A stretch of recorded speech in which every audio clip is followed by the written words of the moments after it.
Hi, Jeff Page from Lighthouse Financial Advisors. I'm often asked about the value of life insurance. I've got a very interesting newspaper article that I'll quote in a couple of seconds' time. What's the value of life insurance? Is insurance a matter of life and death? I quote from the article. The results of not having enough insurance when cancer or an accident strikes and leaves you disabled can be awful, according to a breast cancer sufferer. Quoted in the newspaper, she quotes, "Banks don't care if you have cancer, have had a stroke, or if you've suffered a nervous breakdown.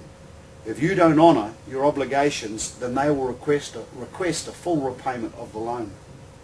If you cannot meet your repayments, there will be a fire sale of your assets, and they could be sold for discounts of anywhere from 30 to 70%.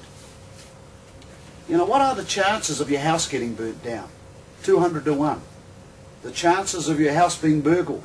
25 to 1. The chances of having a stroke? 5 to 1.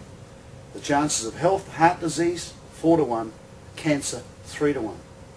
Which one should you insure first? You know, the funny thing about it is that if you walked into a car dealer today and purchased a car and financed it, you could not drive it off the lot until you fully insured it.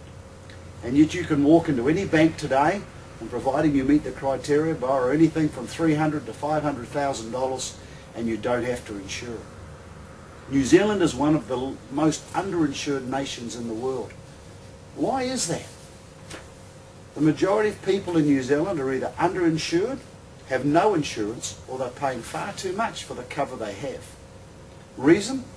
Most people don't have their needs properly identified, and they really don't know what the cost of comprehensively covering themselves is.